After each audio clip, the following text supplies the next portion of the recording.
Hi hello friends, அனைவருக்கும் வணக்கம். இன்றைக்கி சூப்பராக எந்த காய்கறியுமே இல்லாமல் ஆனியன், வெங்காயம், பூண்டு எதுவுமே சேர்க்காம சூப்பராக ஒரு வத்த குழம்பும் கூடவே அதுக்கேற்ற மாதிரி சவ் சவ் பொரியலும் தான் செய்ய போகிறோம். வாங்க வீடியோக்குள்ளே போகலாம். ஃபஸ்ட்டு இந்த குழம்புக்கு நம்ம ஒரு மசாலா வறுத்துக்கலாம். அதுக்கு ஒரு கடாயில் 1 டேபிள் ஸ்பூன் அளவுக்கு எண்ணெய் சேர்த்துக்கோங்க. எண்ணெய் ஓரளவு சூடானதும் அது கூட 1 டேபிள் ஸ்பூன் அளவுக்கு கடலைப்பருப்பு சேர்த்துக்கோங்க.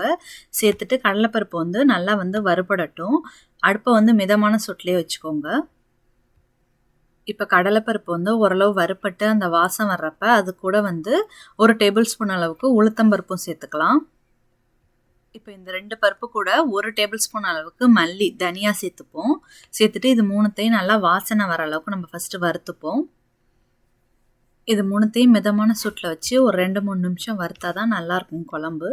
நல்லா வறுபட்டதுக்கப்புறம் கடைசியாக இது கூட 1/2 டேபிள் ஸ்பூன் அளவுக்கு மிளகு சேர்த்துக்கலாம். கூடவே 1/2 டேபிள் ஸ்பூன் அளவுக்கு சீரகம் சேர்த்துட்டு இந்த மிளகு சீரகம் நல்லா பொரியிற அளவுக்கு ஒரு நிமிஷம் போல் வறுத்துப்போம். கடைசியாக 1 டேபிள் ஸ்பூன் அளவுக்கு அரிசி, பச்சரிசி சேர்த்துக்கோங்க. இது குழம்பு திக்னஸ் கொடுக்கறதுக்காக. உங்களுக்கு அரிசி வேணும்னா நீங்கள் இதுக்கு பதில் தேங்காய் கூட சேர்த்துக்கலாம். இப்போ இந்த அரிசியும் சேர்த்துட்டு இப்போ அரிசி, பருப்பு, மிளகு, சீரகம் எல்லாமே நல்லா பொன்னிறமாக நல்லா வாசனை வர அளவுக்கு நம்ம வறுத்துக்கணும்.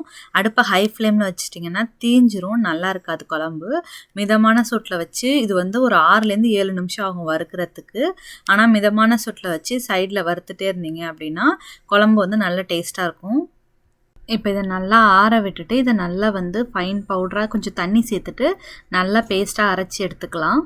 இப்போ அதே கடாயில் ஒரு 2 டேபிள் ஸ்பூன் அளவுக்கு நல்லெண்ணெய் சேர்த்துக்கோங்க. எப்பொழுதுமே நல்லெண்ணெய் தான் நல்லா டேஸ்ட்டாக இருக்கும் இந்த மாதிரி வத்த குழம்பு, அப்புறம் புளி குழம்புக்கெல்லாம். ஸோ 2 டேபிள் ஸ்பூன் அளவுக்கு நல்லெண்ணெய் சேர்த்துக்கலாம். இப்போ எண்ணெய் நல்லா சூடானதும் அது கூட தாளிப்புக்காக ஒரு 1/2 டேபிள் ஸ்பூன் அளவுக்கு வெந்தயம் சேர்த்துப்போம்.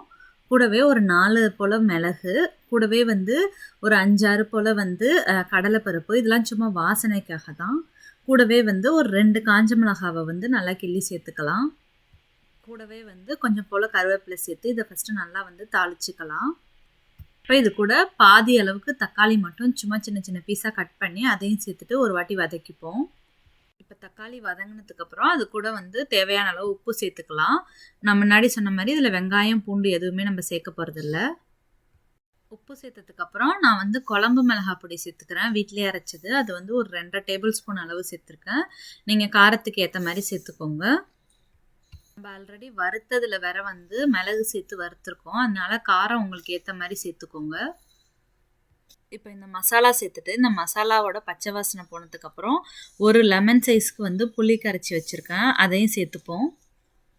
புளி சேர்த்ததுக்கப்புறம் இந்த புளியை ஒரு கொதிக்க விடுங்க. அதோட பச்சை வாசனை லைட்டாக போகிற அளவுக்கு ஒரு கொதிச்சதுக்கப்புறம் நம்ம அரைச்ச மசாலா சேர்த்துக்கலாம். இப்போ மூடி வச்சு ஒரு கொதிச்சிருச்சு. அதுக்கப்புறம் நம்ம வறுத்து அரைச்சி வச்சுருக்கோம்ல, இந்த பாருங்கள், இந்த மாதிரி இந்த கொரப்பாகவும் இருக்கும் லைட்டாக. நம்ம தண்ணி சேர்த்து அரைச்சிருக்கோம். இதையும் நம்ம சேர்த்துட்டு நம்ம ஒரு வாட்டி நல்லா குழம்ப இதில் குழம்புல நல்லா எந்த கட்டியும் இல்லாமல் கலந்துட்டு அதுக்கப்புறம் குழம்ப ஒரு 2லேருந்து 3 நிமிஷம் வரைக்கும் நல்லா கொதிக்க விடலாம். அப்போ தான் அந்த மசாலாவும் இந்த புளி எல்லாமே சேர்ந்து நல்லா குழம்பு டேஸ்ட்டாக இருக்கும். ஒரு 2-3 நிமிஷத்துக்கு அப்புறம் குழம்பு நல்லா கொதிச்சிச்சு. பாருங்கள், குழம்பு நல்லா இந்த குழம்பு வைக்கிறப்ப வீடே நல்லா வாசனையாக இருக்கும். இப்போ நம்மளோட குழம்பு நல்லா ரெடி ஆகிடுச்சு. இப்போ ரெடி ஆனதுக்கப்புறம் கடைசியாக நல்லா எல்லா பக்கமும் குழம்ப கலந்து விட்டுட்டு கடைசியாக ஒரு 1/4 டேபிள் ஸ்பூன் அளவுக்கு, ரொம்பவே கொஞ்சமாக வெல்லம் சேர்த்துக்கோங்க. அப்போ நல்லா டேஸ்ட்டாக இருக்கும் குழம்பு. இப்போ நம்மளோட குழம்பு சூப்பராக ரெடி ஆகிடுச்சு. நான் இன்றைக்கி கடைசியாக அதில் சுண்டைக்காய் வத்தல் சேர்க்க போகிறேன். அதுக்காக கொஞ்சமாக எண்ணெய் சேர்த்துட்டு வத்தலை நல்லா வறுத்துட்டு சேர்த்துக்க போகிறேன். வத்தல் வறுத்துட்டு சேர்த்துக்கிட்டிங்க அப்படின்னா குழம்பு இன்னும் சூப்பராக இருக்கும். அவ்வளோதான், சூப்பராக நம்மளோட வத்த குழம்பு ரெடி ஆகிடுச்சு. அவ்வளோதான். இப்போ வத்தல் வறுத்துட்டு நமக்கு குழம்புல சேர்த்துட்டோன்னா நம்மளோட குழம்பு ரெடி ஆகிடும். இந்த குழம்பை நீங்கள் கிட்டத்தட்ட 1 வாரம் வரைக்கும் கூட வச்சுக்கலாம். குழம்பு வீணாகவே போகாது. உங்களுக்கு வேலை இருந்ததுன்னா முன்னாடியே செஞ்சு வைக்கிறதுக்கும் இந்த குழம்பு ரொம்பவே யூஸ்ஃபுல்லாக இருக்கும். நம்மளோட சூப்பரான வத்த குழம்பு இப்போ ரெடி ஆகிடுச்சு. இதுக்கு சைடிஷ் எந்த நீர்க்காய் இல்லை பொரியல் எல்லாமே நல்லாயிருக்கும். நான் இன்றைக்கி சவ் சவ் பொரியல் பண்ண போகிறேன். இப்போ பொரியலுக்கு ஒரு பேனில் வந்து 1 டேபிள் ஸ்பூன் அளவுக்கு எண்ணெய் சேர்த்துப்போம். இப்போ எண்ணெய் நல்லா சூடானோன்னா அதில் வந்து கொஞ்சம் போல் கடுகு சேர்த்துக்கலாம். கடுகு வந்து நல்லா பொரிஞ்ச உடனே ஒரு 2 போல் வந்து காஞ்ச மிளகாய் சேர்த்துக்கலாம். கூடவே கொஞ்சம் போல் வந்து பெருங்காயத்தூள் சேர்த்துப்போம். கூடவே வந்து ஒரு 2 டேபிள் ஸ்பூன் அளவுக்கு பச்சைப்பருப்பு பாசிப்பருப்பு இருக்குல்ல, அதை வந்து வாஷ் பண்ணி வச்சுருக்கேன், அதையும் சேர்த்துப்போம். பாசிப்பருப்பு சேர்த்துட்டு ஒரு வாட்டி கலந்ததுக்கப்புறம் நான் வந்து சௌச்சவை வந்து தோல்லாம் எடுத்துட்டு சின்ன சின்ன பீசஸாக கட் பண்ணி வச்சுருக்கேன், அதையும் சேர்த்துக்கலாம். சௌச்சவை வந்து ஒரு வாட்டி வந்து 1 நிமிஷம் போல் நல்லா வதக்கிட்டு கூடவே தேவையான அளவு உப்பு சேர்த்துட்டு கொஞ்சமாக ஒரு 2-3 டேபிள் ஸ்பூன் அளவுக்கு தண்ணி சேர்த்துட்டு நம்ம மூடி வச்சு வேக விட்டுறலாம். சௌச்சௌ வந்து ஆல்ரெடியே வந்து தண்ணி விடும், அதனால நிறைய தண்ணி சேர்த்துறாதீங்க. ஒரு 2-3 டேபிள் ஸ்பூன் அளவுக்கு தண்ணி சேர்த்தா போதும். சேர்த்துட்டு மூடி வச்சுட்டு வேக விட்டுருங்க. அப்பப்போ வந்து 2 பக்கமும் கலந்து விடுங்க. அப்போ தான் வந்து சௌச்சௌ வந்து எல்லா பக்கமும் வந்து நல்லா வெந்து வரும். கடைசியாக வந்து ஒரு 1/4 கப் அளவு தேங்காய் சேர்த்துட்டு நல்லா வந்து கலந்துக்கலாம். நான் 2 சௌச்சௌ வந்து குட்டி குட்டியாக கட் பண்ணி வச்சுருக்கேன். அதுக்கு தான் வந்து 1/4 கப் அளவு தேங்காய் சேர்த்துக்கோங்க. நீங்கள் நிறைய செஞ்சிங்கன்னா அதுக்கேற்ற மாதிரி சேர்த்துக்கோங்க. இப்போ தேங்காய் ஒரு வாட்டி கலந்துட்டிங்கன்னா நம்மளோட சௌச்சௌ பொரியலும் ரெடி ஆகிடும். அவ்வளோதான், இப்போ சூப்பரான சௌச்சௌ பொரியலும் ரெடி ஆகிடுச்சு. வத்த குழம்பு அப்புறம் வந்து சௌச்சௌ பொரியல் வந்து ஒரு அட்டகாசமான காம்பினேஷன்.